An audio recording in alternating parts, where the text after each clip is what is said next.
Hi, guys. Hope you're doing well today. It's Fred and Sheila with Hatfield, McCoy Museum Adventures and Fred and Sheila Investigates. Guys, we have an interesting video for you today. Hmm. Basically, a follow up to the one we done a while back on the accident in 1974.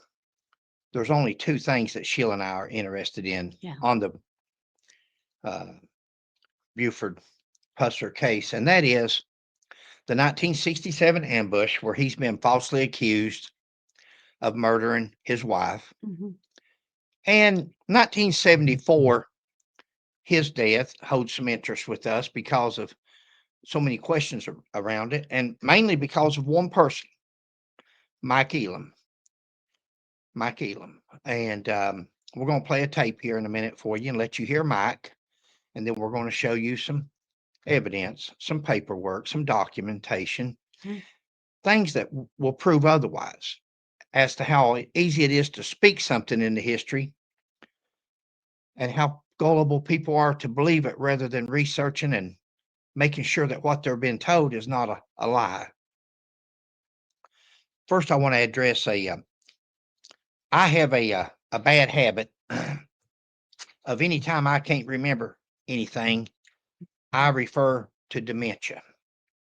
I don't have dementia. I By don't. no means. Never been diagnosed with dementia. Never thought about my mother died of dementia. So there's a good possibility down the road. Who knows? You may inherit it. But as of right now, what I have is brain farts, senior citizen moments, where I got three or four different things going through my mind. I'm trying to think ahead because a thought will come to my mind and I want to address it in a minute. And while I'm thinking about it, I forget what I'm talking about. That's not dementia. That is just what you'd call in a computer as a overload or a file field or crashing. Yeah, Your hard drive's crashing. Your memory bank's crashing. it's full. Yeah. Somebody put a video out on dementia, and Yeah, it's my fault. that's right. I'm the one that refers to it sometimes, or used to. You won't hear me say it no more. So when I forget a word or a name, it's not dementia. It's merely the fact that I'm going too fast, too many things on my mind, or just Just slipped your mind. just slipped. Yeah, yeah. Guys, this is going to be a interesting video. Again, Sheila and I are interested in 1967 ambush and the death of Pauline and the Buford getting his left jaw because the car would have passed him on the left side, and left jaw side of his cheek, his jawbone, chin blown off. You know, we hear people all the time, and we can't help that there's haters. Me and Sheila, again, we never had anything for Buford or against Buford. We just wasn't. Now, as we've studied the person for the last month or so, we've began to respect him and the job that he did and the people that was after him. When you're taking a $500,000 a year away from somebody that's used to making that kind of money and you're taking it away from them, one person, just one person stands in your way of making a $500,000. How bad do you hate that person? How bad would you like to see that person go away? Can't be bought. He can't be bought off. He keeps right on coming, right on coming. Yeah. So you have to try to kill him. But I hear these haters, and I hear people say, Sheila and I will be talking about the ambush, Yeah. and they'll say he's he's crooked, and Elvis Presley didn't even attend his funeral. Guys, we don't care if Elvis Presley attended his funeral or not. Does that make him a murderer? Whether Elvis Presley attended his funeral or not, does that make him a murderer of his wife? Do you realize how that sounds for you to compare a man being accused of killing his wife to whether Elvis Presley attended his funeral or not? Do we believe that Elvis Presley attended his funeral? Yeah, we believe he did. We believe Elvis Presley was the type of person that wouldn't draw attention away from Buford for himself. It wasn't about him. It wasn't about Elvis. We believe he showed his respects to the family. If he didn't, who cares? Is it really? We know he's got pictures with all these other people in life. Elvis is right up the road in Memphis. Memphis is where Buford was taken to reconstruct his jaw, where he spent 18 days in the hospital. This is going to be an interesting video.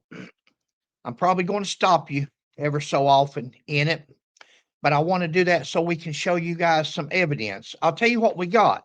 We have got the accident report for Buford Pusser. We've done showed you the BA, the blood alcohol evidence sheet in the last video we did on this, but we're going to show it to you again. We've got the doctor's report, Dr. Pillar, the coroner. Let's just play that footage and let's see where it goes from there. All right. Babe, join in anytime. I'm good. Death. I know that's another question mark for folks. Some people say, hey, he was drinking and he crashed because he was drunk.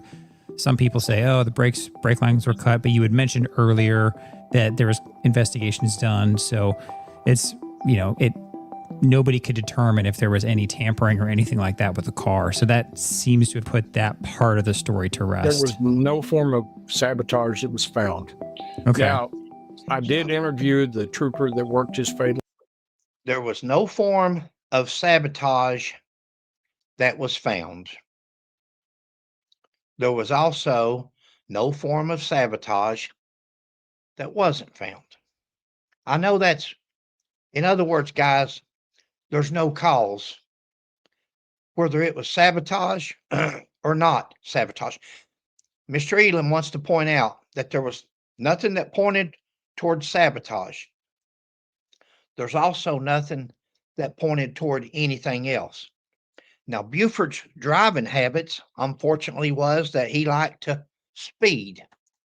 Probably why he drove a Corvette. He liked to drive fast. Did driving fast, was that a contributing factor to his death? More than likely. Look behind us. Look at the rubber marks. Those tar marks tell you two different things. First, they tell you that his brakes were working. We don't think there was anything wrong with Buford's brakes. Those are our tar marks. Some of them are yaw marks, where the vehicle turns sideways and starts sliding sideways, and you're going into a skid. But his brakes were working. We see 3 tar marks there. Where's that 4th one? Could that be a tire that had blown out? The Firestone 500, they were having recalls and so many deaths on them? Maybe. We're not going to discuss that. We're here on the DUI because that's what he's going to start talking about right now. We're going to show you a paper in a minute, FBI paper. That's where these forms came from. Mr. Elam said a while back, said he had a 53-page report from the FBI, and it showed absolutely nothing. He's exactly right. Shows absolutely nothing pertaining to a .18 that he has thrown around for years and years and years, dealing with Buford Pusser's blood alcohol content. He said it and said it and said it. People's heard it over and over. Guys, it's not true. It's not true. It's a mistruth. It's a fib. It's not true. We're not only going to tell you that, like Mr. Elam does, we're going to show you. We're going to show you with proof so you all can put this to rest. You all can continue to watch his videos. You can continue to believe what he says. We don't get no satisfaction out of proving somebody wrong. This is for Buford. This is not, Sheila and I don't get a trophy and say, whoa, you proved that one wrong. We don't get nothing for this. No. This is for Buford. This is for a dead man's reputation that's been slandered. Since his death, he's been slandered. And especially since Mr. Elam came on the scene with a YouTube channel and a podcast where he can reach multitudes of people with his garbage. And some people believe it. I guess let's let him speak for just a couple more seconds. Accident. My My name is Paul Irvin. And he told me that, it was a situation where they took blood from him that night when they got him back to Selmer to the hospital. The local medical examiner, Harry Peeler, did that, and that was witnessed by a deputy sheriff from McNairy County. And the test came back as his blood alcohol concentration being 0.18. And of course, they had several people that they interviewed following the accident that had encountered Buford at the county fair, and about half of them said that, he had alcohol on his breath. Yeah. Let's stop it right there. Please remember what he just said. They interviewed people that was at the county fair, and about half of them said that Buford had alcohol on his breath. Just remember that, because I think that's on page number 5 or 6. So it's going to take us a minute to get to that, because what we want to do first is start going over the accident report. Okay. Maybe if you'll bring that up. Page 1 there. Page 1. Okay, let me see. Take your time. Yeah, it takes me a little minute. It's going to be an interesting video, guys. Hopefully y'all can see this. Hopefully. That's okay. On the top there, the top line, there you go. Tennessee Highway Patrol. Over to the right, it's talking about the area, and it says rural. It's not in the city. It's out in the rural. It's out in the county. Okay. McNairy County, August the 20th, 1974, 11:55 p.m. Speed limit was 55 over there to the far right. Speed limit's 55. 1974 Chevrolet Corvette, red. Buford Pusser. He's on Highway 64, and the record service was from Bethel Springs. The vehicle was licensed halfway down the page there, was licensed in Tennessee. Hang with me, because we're going to get to some interesting facts here in a minute. Okay. He was taken by McNairy County ambulance to the Sumner Hospital. Okay. Down at the main bottom on the right were seatbelts in use, and it says no. Go to page 2. That's the first page of the accident report. Okay. That's the official accident report that Paul Irvin, go ahead, filled out on Buford Pusser. Now, this is page 2. Okay. It may be hard for you to see there, but up at the top right, it says type of action. And it's checked that he was going straight ahead. Buford was going straight down the highway. Okay. Conditions of driver or pedestrians. The driver, apparently normal. It doesn't say that the driver was. Can you read yours there? It's so hard. Here, let me see if I can. Maybe they can see it better. They'll be able to see it better once then. Plus, I'm going to add it at the end anyway, so they can stop their TV and look at it. But what we want to do, physical defect, ability impaired, none of those are checked. Only thing that's checked there under condition of the driver is number 1, and that's apparently normal. None of the other ones where he's impaired or anything is checked. Okay. Now, don't you think, as a police officer, I filled these out for 40 years. As a police officer, if a driver is impaired, if a driver is suspected of drinking or drugging, if a driver's anything at all that's impaired his ability, you would put it down. Loss of sleep, hasn't slept in 3 days, and that's where you would put it. Apparently normal. In other words, he's normal. He didn't, yeah. The police officers are not psychologists, psychiatrists, doctors, all that. So we can't, they don't want to say definite, because everybody can make mistakes. Apparently normal. Buford Pusser actions was normal. Let's go on over to the next one, and it says type of accident on the roadway. And number 9 is checked there to the far right. Okay. Now let's Oh, get yeah, to they the can see it. important. There you go. They can see it though. Now put your arrow right down below there where it says chemical test. There you you go. Look at there, guys. Now, Mr. Elam says that the blood alcohol was a 0.18. Mm-hmm. The blood alcohol was a 0.18.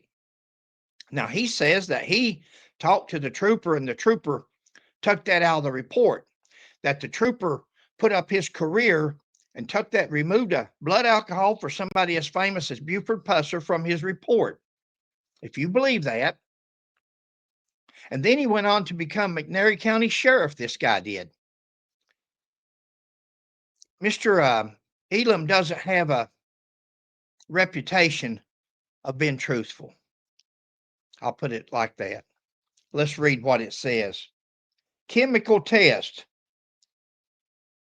Blood alcohol results. Urine alcohol results. Breath alcohol results. Guys, do you see any of them checked at all?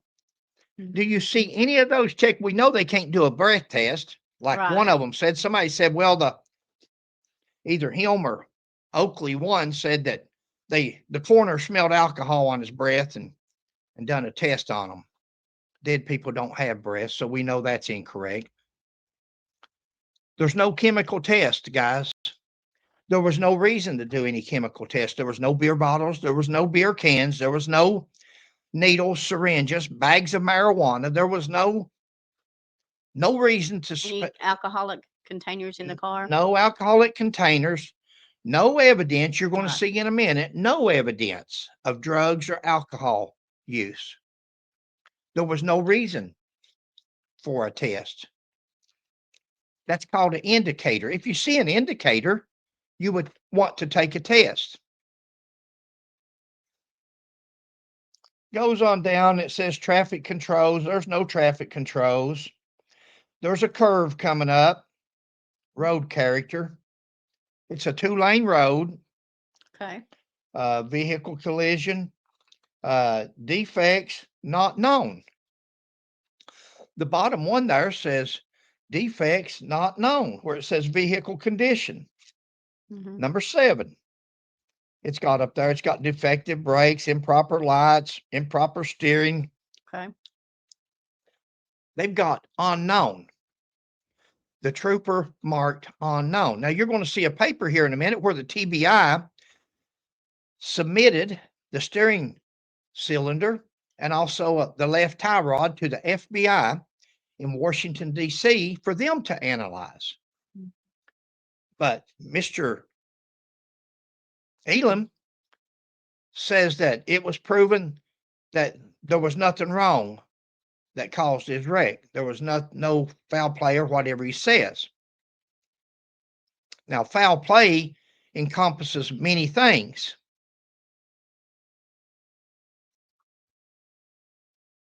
On the other side there, it says roadway, no defects in the road. Okay.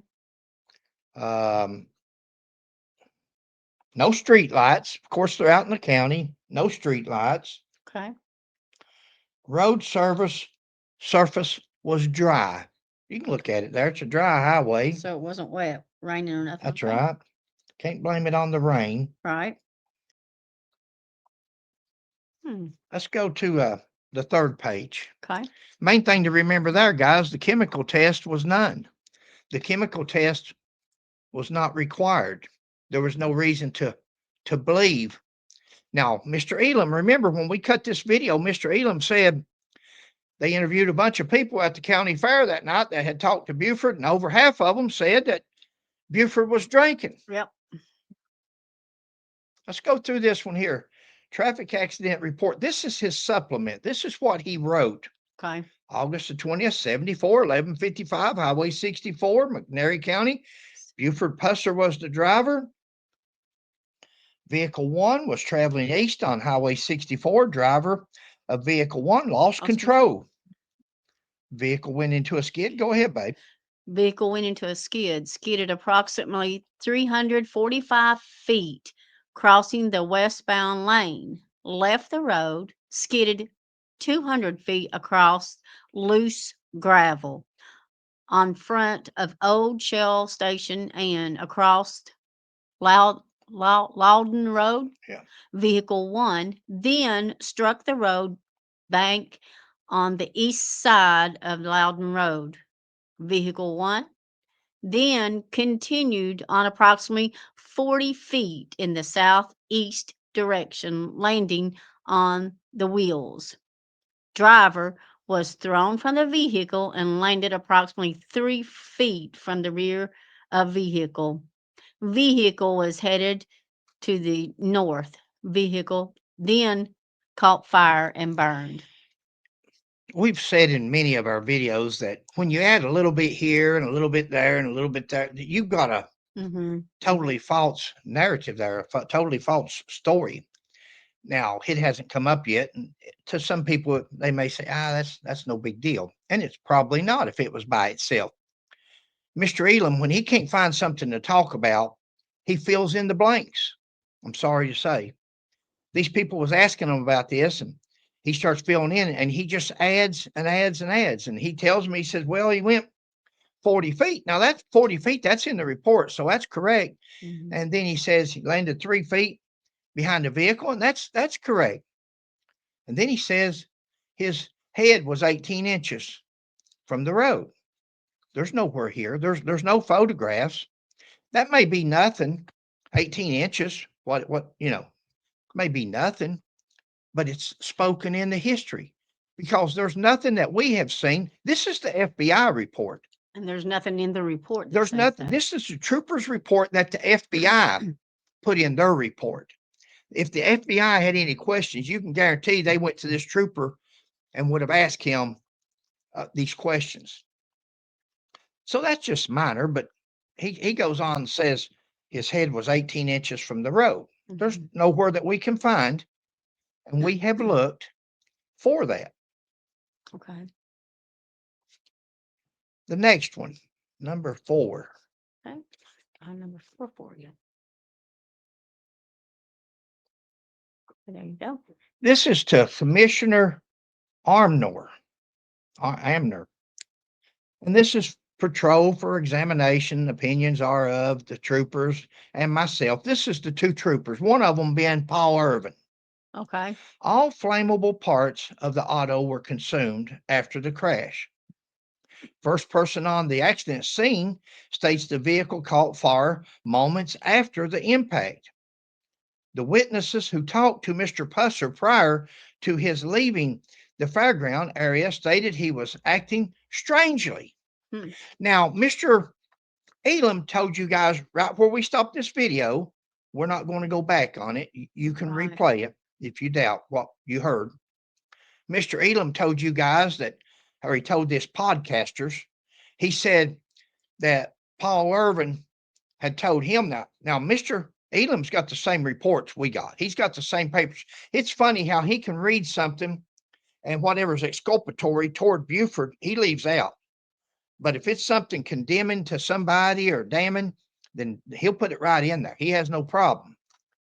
But he says that over half the witnesses that talked to them had said that Buford was drinking that night. Read the next line, guys. One witness states she thought he might have been drinking. They all stated he left at a fast rate of speed. Well, we know Buford Pusser was known for lead foot, kind of. lead foot. Yeah. He liked to drive fast. We know that according to Mike Elam and everybody, he drove fast. So that would have been normal for him. Doesn't mean he's drinking or not drinking. It just means he drives fast. But Mr. Elam said over half of those that the troopers talked to at the fair that night said that Buford was drinking. In this report, to the commissioner from the state police. This is the two troopers telling their boss. This is the colonel. This is the high man in charge of the Tennessee Highway Patrol. And they're telling him that one witness states that she thought he might have been drinking. Guess who that witness was, guys? That witness was a little girl that her uncle had taken her to the county fair. So we don't know how old she is. They don't put that, but she's young enough that she had to have a chaperone at the county fair. She wasn't allowed to go to the fair by herself. So we assume she's probably under 14 years old or so. Mm-hmm. We can assume anything, so don't That's go with right. that. It's what I get on to Mr. Elam for. But she needed a chaperone, and we talked in the last video. We won't redo it, but was it cologne? Could she have smelled aftershave or cologne back in that day? That's the only person that said they smelled alcohol. That's the only acting strange could be that Buford just didn't want to interact with somebody. He just shunned them. He just didn't want to. Maybe they voted for his opponent in the last election and he just didn't want to fool with them. We don't know, but just because he shunned somebody or wasn't real talkative with them doesn't mean that he was drinking. There was only one person in that report. Here it is in writing. This is in writing for you. They all stated he left at a high rate of speed. Mm-hmm. Continued to check out all information relating to the mishap. At this time, there is no evidence of foul play. No evidence of foul play, guys. No evidence of anything being jimmied with. No evidence of Buford drinking. No evidence of it being anything other than an accident. Now, an accident is an unplanned event. Right. Accidents are preventable. In order to have an accident, something had to go wrong. Driver inattention, speed, reckless driving, racing, Condition of the roads, condition weather, of the weather. Exactly, babe. Good point. Mm-hmm. But something is out there that caused this person or this vehicle to have an accident. An animal crossing the road. A deer could have crossed the road. He swerved Dog against the ran deer, out. lost control because of the speed. Yeah. I can bet you that Buford Pusser wasn't going 55 miles an hour with that kind of rubber. Now, he only had 300 feet of rubber, I believe it was, as far as the rubber. They said the rubber was, I think, 300 feet. Was it Was it? 300 or 345? Skid marks. You Mhm. see this 200 foot across 345. 345 feet crossing the westbound lane and then skidded 200 feet into gravel. Guys, you can put slick shoes on and get in gravel and slide. So you can't go by speed over gravel. Gravel, once you hit gravel, You're gone. you're sailing at any speed, especially when you're going to make contact with an embankment. So from the time he hit the gravel to the embankment, that's anybody's guess. You can, that's the amount of room, that the space that he traveled. There's no doubt for him spinning and rolling, throwing him out of the car. Buford Pusser, no doubt, was speeding that night. Now, Mr. Elam says there was no cause for sabotage. The car was not sabotaged. Well, there was no evidence that the vehicle was sabotaged. Let's keep on going here. Let's go to the next one, babe. Okay, number 5. Yeah. Here you go. See if you can see that. This is, I'm not going, it's hard to read. Uh-huh. You can go to the FBI, Google FBI, and click on archives or click on old cases and type in Buford Pusser. All this and more will come up for your viewing. Commissioner Claude A. Armner, Department of Safety. Dear Commissioner, On August the 20th, 1974, about midnight, our office received information of an automobile accident on Highway 64 east of Selmer. Trooper so-and-so, which was Paul Irvin, responded to that call. He was submitted the enclosed report based on he has submitted the enclosed report based on information that was available to him. Can you also, yeah, you can see that. Yeah. All information has been collected routinely and investigated thoroughly to the best of our ability. Can you guys see that? She will probably put a circle around that before this video comes out. Because, Either put a circle, arrow, something that'll point it out to them so that they can see it. yeah. Because I'm going to tell you something.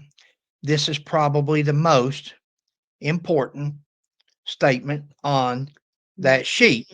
Read that first word. Read that first word of that 2-sentence paragraph. All. Mhm. All information has been collected routinely and investigated thoroughly. Thoroughly would be the second most important word. Mhm. All and thoroughly been investigated Good point. to the best of their ability. Guys, there's nothing else to investigate. There's nothing else to say as far as Buford's alcohol, as far as Buford being drunk, as far as Buford driving drunk, as far as Buford having a 0.18 blood alcohol. There's Mr. Elam, I'm sorry to say, has spoken that into history forevermore. I hope nobody ever does that to Mr. Elam when he passes away and starts any kind of rumor like that on him for his children and grandchildren to endure. Buford Pusser was sober when he left that fair. That little girl, one person out of all, in our first report we did, the first video, go back and look at that one if you haven't. We go over all these statements, all these people's statements. Got them 2 barbecue sandwiches, a fish sandwich, 2 water. It goes on and on. Nobody. One little girl, a niece to one of these people. The guy, her uncle, he didn't smell nothing. He didn't say he smelled alcohol or he noticed anything wrong. Mm-hmm. He said his niece said she smelled something. Could it be that she smelled cologne? Maybe he didn't smell nothing because what he smelled was aftershave, aqua velva, whatever. He smelled it and he's used to that. And he didn't think nothing about it. Oh, had cologne on, but he didn't get that. But to a child, smelled something unusual, especially if he just went to the car and all sweaty and splashed it on. I'm not making excuses. I'm just throwing it out there. Somewhat like, no, it ain't somewhat like Mr. Elam. I'm throwing you a clue out there that says what it could have been, rather than looking for the bad and saying, oh, had to be drunk, had to be alcohol. No, there's other things that little girl could have smelled. Any rumors? Mm-hmm. This is to the commissioner. Any rumors? Oh, Many rumors. Many rumors persist, but none are substantiated with fact. Okay. It's hard for me to read here. Yeah. Many rumors persist, but none are substantiated with fact. Guys, if you can't substantiate them with fact, then they're not true. They're unproven. They're rumors. You got to treat them as such. Mr. Elam has thrown this out there, this 0.18. Mr. Oakley Dean Baldwin has thrown it out there forever and ever. One of the two says that the coroner smelled alcohol on his breath. And that's what made him take a breath test or a blood test. It's in one of, I think that video's on Fred McCoy 40. Okay. Driver Pusser was thrown clear of the vehicle. McNairy County medical examiner states cause of death was a broken neck. Not alcohol, Oh. not not anything else. He died from a broken neck. The steering tie rods on the left side were broken on impact. Ooh. They are in the possession of the Highway Patrol. That in a minute. This other vehicle, number 6, is nothing more than a number 6. Okay. There's nothing more than a Tennessee Highway Patrol. You can bring it up if you can. There you go. See if that help you. This is where they towed a vehicle, and they're putting down the vehicle. And this is 1974. This is only 7 years after the ambush. Mr. Elam and the TBI and all these people tell you they don't even know the VIN number to the ferry, Plymouth ferry that Buford was driving. They don't even know how to try to locate the car. They didn't keep it for evidence then, trying to locate it 58 years later. They didn't have it. This was only 7 years later. Look at your fifth line down. Look at your third line down. Third line down, I'm sorry. Yeah. VIN number Z37Z45405154. That's the VIN number on that Corvette. If you'll go to that Corvette down in the museum there in Adamsville, you'll find that VIN number in at least 2 different places on that vehicle. Even though it's burned up, that VIN number's on a metal plate. That metal plate wasn't burned. It's still there. So you can see the VIN number on that vehicle. Why did the TBI do such a crappy job investigating the 1967 ambush scene? If they thought that vehicle was so important and there had been a crime committed in, on, or around that vehicle pertaining to Buford or Pauline, Mhm. why wouldn't they have had the tag number somewhere and the VIN number somewhere and all the information on that vehicle? There was nothing that drew their attention to Buford until the rumors got started later on. Guys, rumors can start on anybody at any time. They're rumors. Just like Mr. Elam says, listen to Mr. Elam's words. I was told, the story goes, I heard Pauline used to be a exotic dancer. But he says, justice for Pauline. She's dead and in the ground. He doesn't justice for Pauline, but he doesn't mind insulting her. The next one, guys, number 7, babe. There you go. Thank you. Bring it up. Statement of Dr. H.L. Pillar, M.D. Can you see that better than me, babe?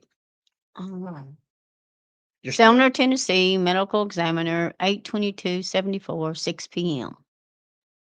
I examined Mr. Pusser at the scene of the accident and later at the McNairy County Hospital. On examining him at the hospital, I found that he had a bad bruise under his chin and believed that hit the dash or the steering wheel or something and broke his neck.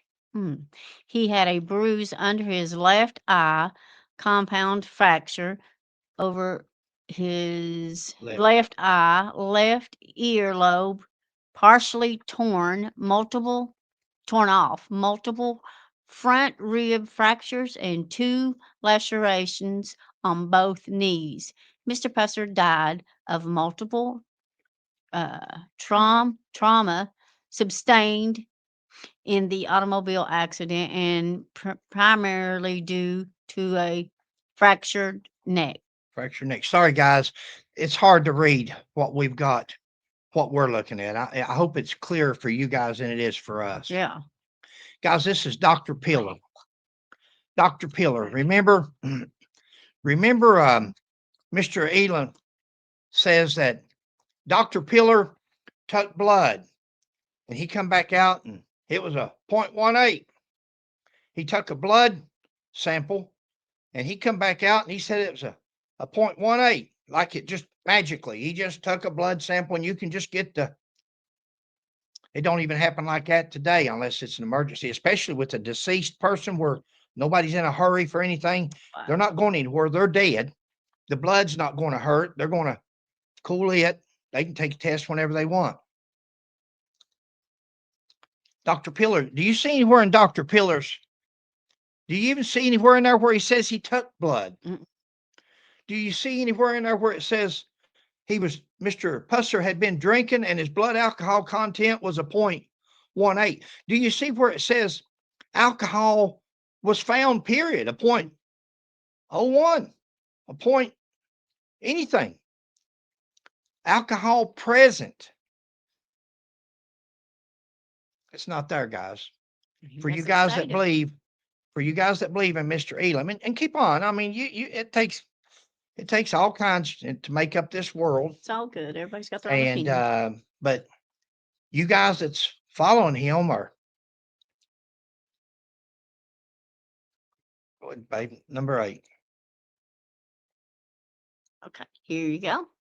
You all seen this before in our last report. I'm not going to harp on it. Right. It's fatality report for Buford Pusser. Mm-hmm. One automobile accident. Car left the road, struck embankment, burn, body thrown clear. Look, next of kin's been notified. Drinking, no evidence. Drugs, no evidence. Seatbelt, no evidence. Was blood test requested? Yes.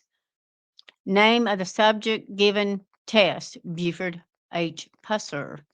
Was medical examiner notified? Yes.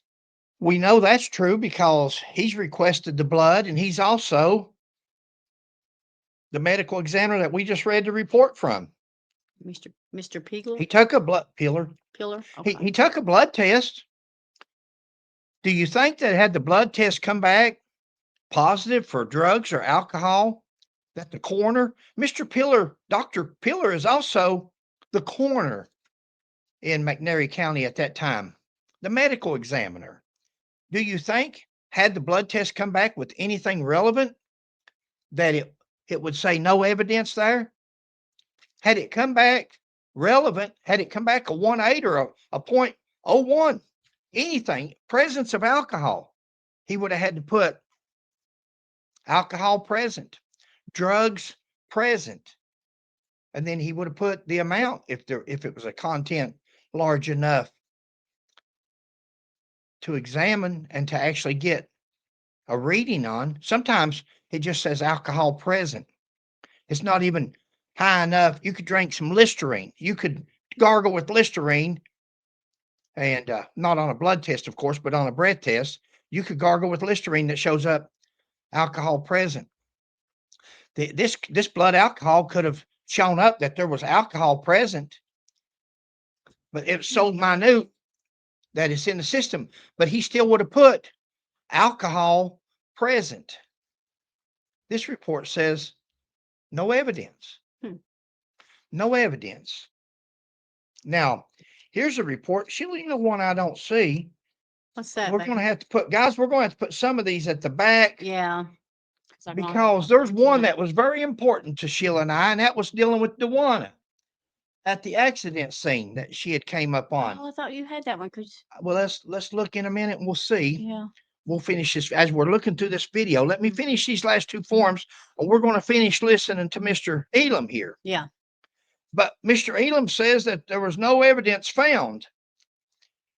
This one here, number 9. Gotcha. Says that at the top there, it's Federal Bureau of Investigation. The subject that they're the criminal or the suspect, there's no name for. They don't know. But it's in reference to Buford Pusser, the victim. What's that next line say, guys? Suspected homicide. This is on the FBI laboratory worksheet. Director, Tennessee Bureau of Investigation sent this to the director of the FBI, and he's requesting an examination of the tie rod from the victim's car and of the steering cylinder from Buford's car.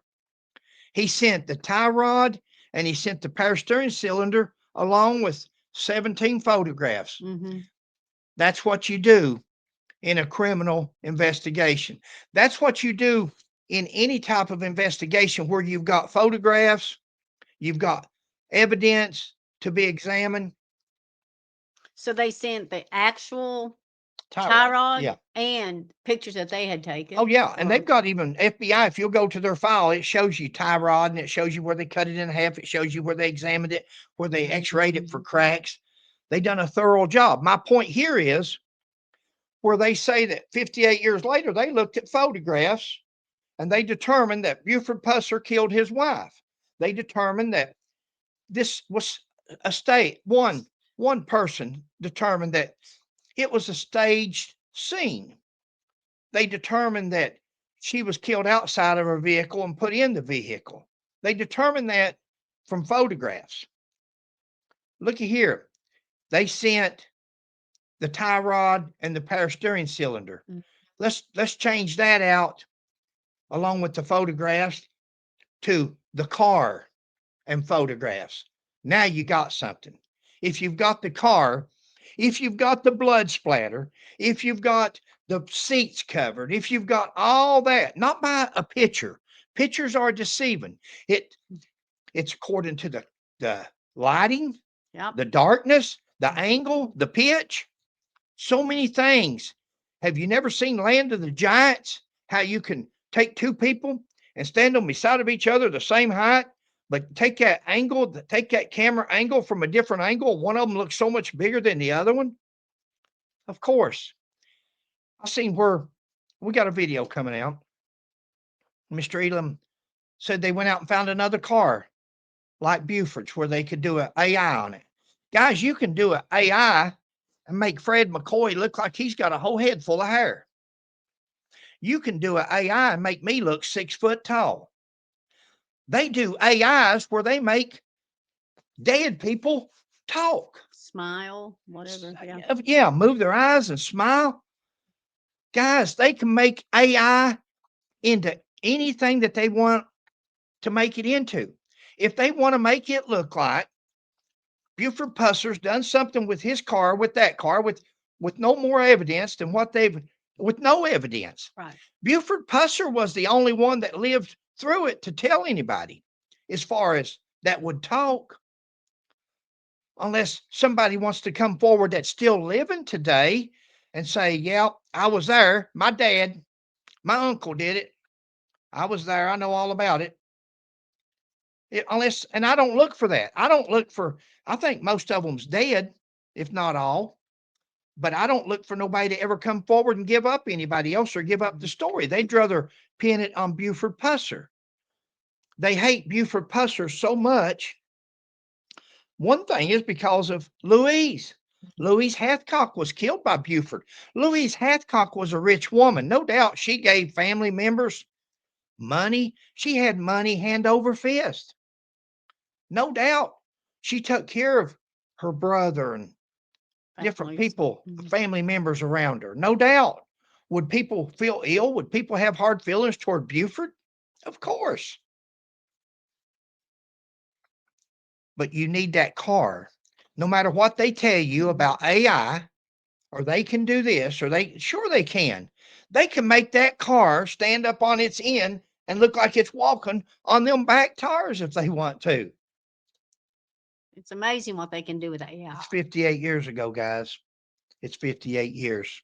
Don't believe everything you're getting ready to see on that report. We just saw two people stand up there in suits and ties and badges and tell us that a dead man, murdered his wife 58 years ago with nothing but reports that more than likely they paid for. Now, they could have done them for free because I've already seen in Mike's new book that he's got where he's advertising one of them. He's got one of them in a narrative talking about him been part of it. So if that guy didn't do nothing else, if he done everything there for free, he got his name in a book dealing with Buford Pusser. The takedown, this should be titled The Takedown of Buford Pusser.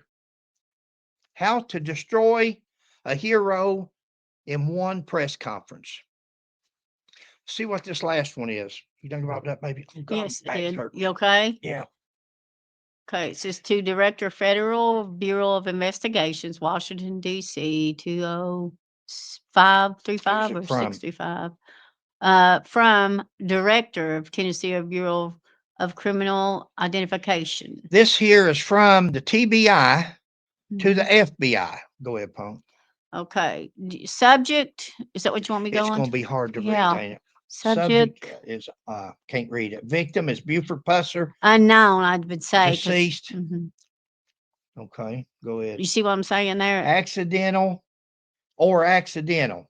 Homicide or accidental. That's the offense there. It says homicide or accidental. Okay, yeah, I can't read that one either. Location is Tennessee. Okay. Buford Pusser, deceased, written out there. Yeah. Investigation of death, maybe? The evidence below is enclosed. Cover examination for the FBI laboratory. The evidence is being submitted in connection with officers' investigation of a criminal matter. Mhm. No, it was not, nor will be, or Hard something? to believe. My point is there, babe, that it's Can't been read that one. submitted. There's two things to look at in these papers that was sent to the FBI from the TBI. Yeah. One of them is that it's a homicide investigation. They call Buford's accident a homicide. Yep. Not a DUI. Do you think the FBI or the TBI would have put homicide up there had it solely been a DUI? They would not have. I can tell you that. And then the other thing is that this evidence is being submitted in connection with the homicide officer's investigation of a criminal matter. Guys, somewhere in here in one of these reports, before we go, let me, because we're going to finish up on this video by showing you the rest of his video. Yeah, you read it somewhere.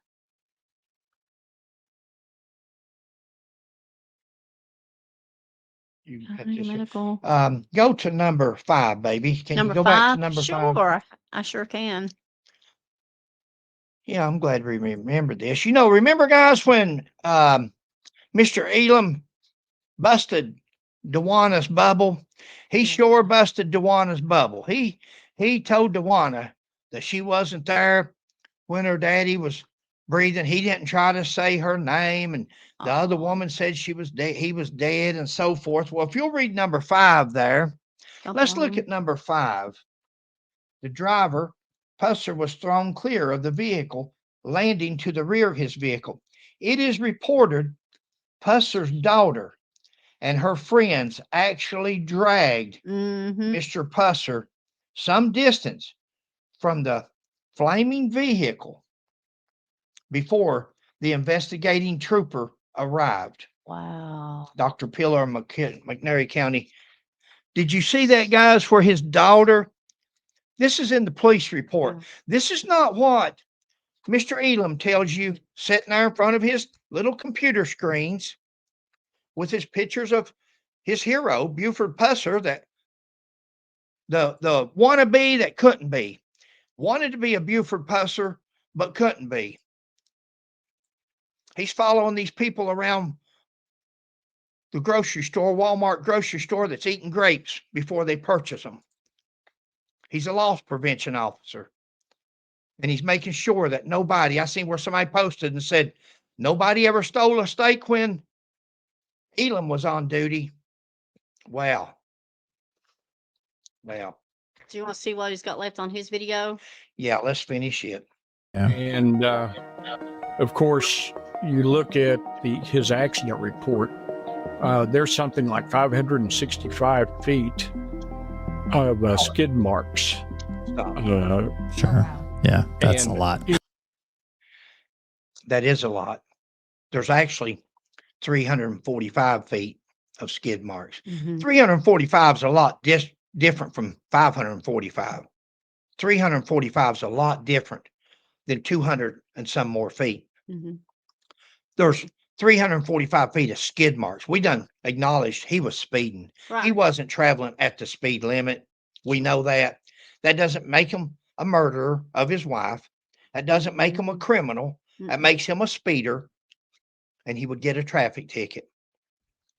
The other 200 feet was sliding through loose gravel of a parking lot. Right. Loose gravel, guys. You can hit that gravel at 40 miles an hour and probably travel that or more. So when he says 545 feet, that's not skid marks. That's the distance he may have traveled, but he traveled that in gravel the last 200. We don't have to exaggerate. We know he was speeding. And if it's like Sheila and I think that his Firestone 500 tires that had been recalled that blow out at heavy speeds, we feel his left front tire blew out on him. Yep. That's why the vehicle lunged to the left. Pulled to the left. Like Sheila says, could also be a deer. Yeah. Come out in front of me, swerved, lost control. Dog. Could be that curve coming up. He may have come out there so fast. He looked, there's a curve coming up on him. May have hit his brake so fast, so hard, and he had one brake pulling. Maybe just one brake pulled a little bit. Yeah. Lost control. Yeah. Trooper says is right. Tar dropped off the road. He may have dropped off the road and oversteered. He says there's no sabotage. There's no sabotage proven. There was no sabotage not proven.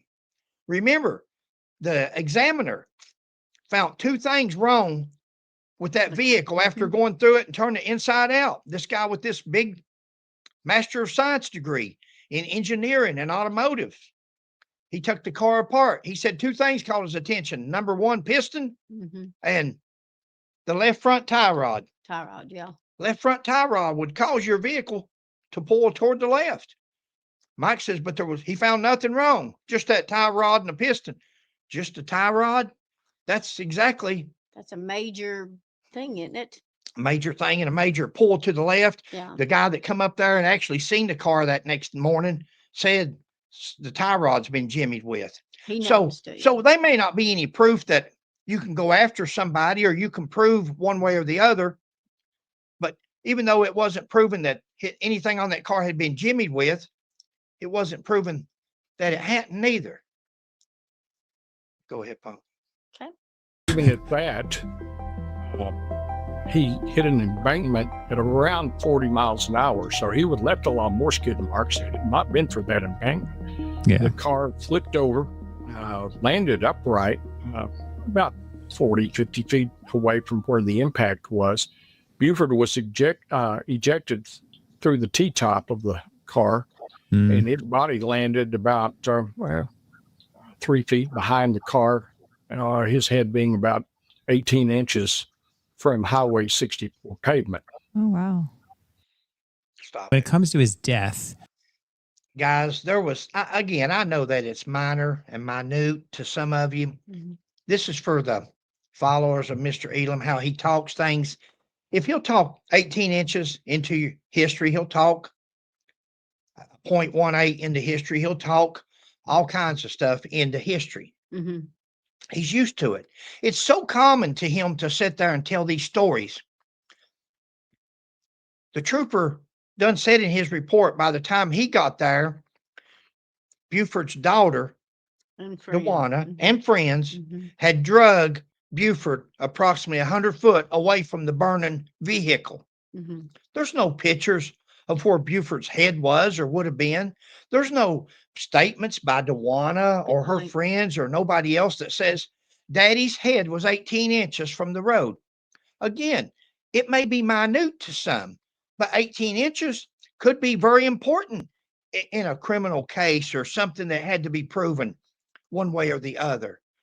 If it's not there, if there's no proof, if there's no evidence, then it didn't happen. He just spoke that 18 inches into history. Yep. Doesn't matter. It's irrelevant in this case. But if he'll speak that into history, he'll speak all this other stuff he's speaking. Is that all we got? That's it, baby. Guys, we're going to be done with Buford's accident. Sheila and I, we done one on the tires. We done one on the DUI before. Sheila is still trying to get a hold of Killingsworth Officer Killingsworth and Mr. Irvin. and Paul Irvin. She's still trying to get a hold of them. If any of you guys are in Adamsville, Sheila and I are coming back. We're going to make another trip here pretty soon. We've been in contact with some people. Wish we had heard from them while we were down there the first time. Yeah. But old people that had Buford Pusser as a friend, that knew Buford Pusser. Several people that they're going to introduce us to. Yep. So we can give you a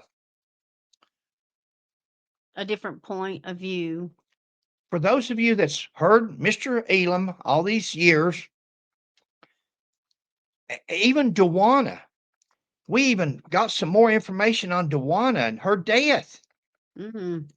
I wish the family, Madison would have that looked into. Yeah. I know rumors are easy, but guys, one of the most easiest crimes that there is to set up and stage is suicide. A homicide to look like a suicide. That's why we don't buy this Buford Pusser. Sheila and I have worked on cases like this before where there's a suicide to try to make it look like a homicide, or there's a homicide and people's tried to make it look like a suicide. We worked a case on a state trooper where he was killed, murdered, but because somebody didn't like him, they got a rumor going that he killed himself. It's not true. It didn't happen. We don't know. We didn't work this Dewana's case, but we've heard about different things. Different things, yeah. I got you. We've heard about different things. Someday maybe we can speak to the investigating officers. Maybe go over some stuff and ask them some questions. Maybe they can answer them, and we'll shut up about it. As of right now, I think Dewana's case is about as unsettled or unsolved as Pauline's. I really do. We do. Yeah, it's interesting. She hears the same thing I hear. Yeah. And we don't tell nobody's names. We don't mention what we hear or where we heard it from. That's why people talk to us. They tell us things. Can people tell us things that's not true? Sure, they can. That's up to us to decipher. And as we're talking to them, to question them and ask them, how'd you come up with this? How do you figure that? When did you see her? When did you see her last? How'd you talk to her? What happened? A lot of questions. A lot more people out there should be talked to. Guys, this case, and I'm ready to close this video out. Oh God, we're an hour and 3 minutes. Yeah. Plus, I'm going to add all those pictures at She's the going to add end. some stuff at the end. I'm going to say this. Sometimes TBI, Mr. TBI director, sometimes people will point you in a different direction from where you need to be looking, sir. I don't know where you was ever a police officer at, or if you was. Maybe you're just a politician and got appointed to that position because the governor likes you. Maybe you're a great politician and a cheerleader for the governor. But sometimes people gets pointed in a direction away from where they should be. I believe you're on the right track. I believe you've got some people there that knows what happened to Pauline Pusser. But it wasn't her husband. They pointed you toward her husband. He's got tunnel vision, maybe. Is that what You it's got called? tunnel vision. Thank you, babe. You've got tunnel vision, and you were led in a different direction. You were led. The people's there. Yeah. The people's there that you need to talk to and question, interrogate, polygraph. They know it. They know it, and they're laughing. They're laughing at you. They're laughing deep down between each other and their little circle. They're laughing. at the TBI. And the TBI went out, instead of going to the FBI, instead of going to the ATF, instead of charging some of these guys with having stolen firearms, they hired expert witnesses to do them a report. Thank you, guys. Thanks for joining us. Sheila, you're up, baby. What do you have anything, babe? No, I'm glad that it talked Dewana? about, yes. I knew what you was going to say. Yeah, you already know. don't you? Honey, been married 40 years. We know each other. Yes. And like you said earlier, the report doesn't state anything about alcohol, and it only said one witness. Yeah. And you were talking earlier about Listerine. Who's to say that he didn't, where he had eaten, had a bottle of Listerine in his car, Hey, or his breath, that's smart. Yeah, very or possible. something, Even barbecue. Yeah. Even barbecue. Do you know that some people puts beer? You fry fish in beer. Mhm. You put beer in your barbecue. There's people that makes these special recipes for barbecue. Yeah. I imagine it was the same way back then. Everybody's got their own family special recipe. Maybe that recipe called for a little dab of vodka, a little dab of rum, bourbon, something. There's different things. Maybe that odor was coming from the barbecue. It wasn't enough to show up in a blood test because it's been boiled, it's been heated, it's been Evaporated or neutralized. Yeah, It's there you not go. for the alcohol part of it, it's for the flavor. Mhm. But good point on the Listerine. As cops, as a police officer, we do a lot of things behind the scenes because we know people looks at us, they smell of us, you want to look professional, you want to look good, and you don't want to stand around there stinking.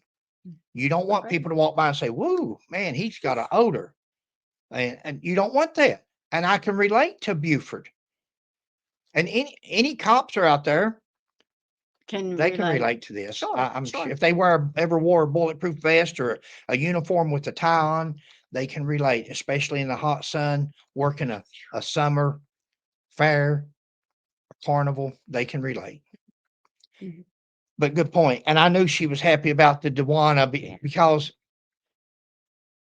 isn't that funny that our goal here when we seen the FBI report was to address the 0.18 again, because it's definitely, do you guys think that the FBI would have done a report on Buford Pusser and there's a 0.18 alcohol out there somewhere, and the FBI of all organizations, that's back when the FBI that's before the Biden administration. That's back in the FBI days, back in the prime.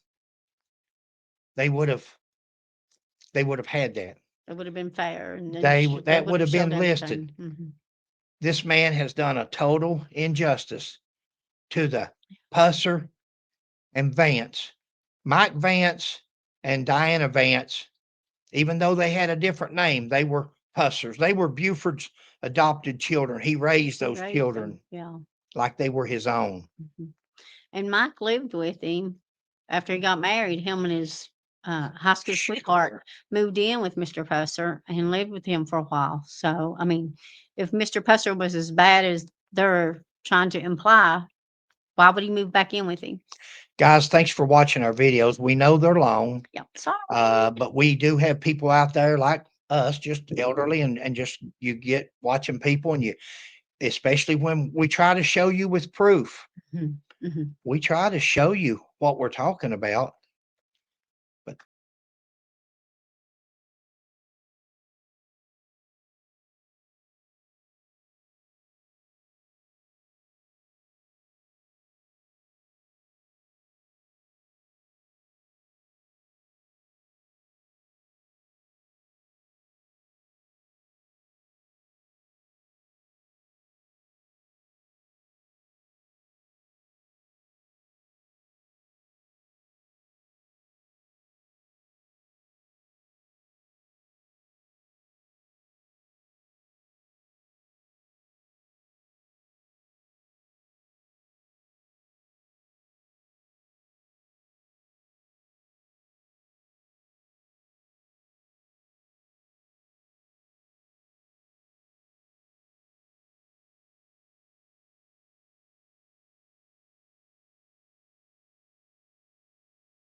You're up. All right, guys. We sure hope you are doing well today. Thank you all for always tuning in and watching us. We appreciate that very much. Please like, subscribe, and share, and we'll catch you on the next one. Oh, and please go to Fred McCoy 40 as well. God bless. Bye.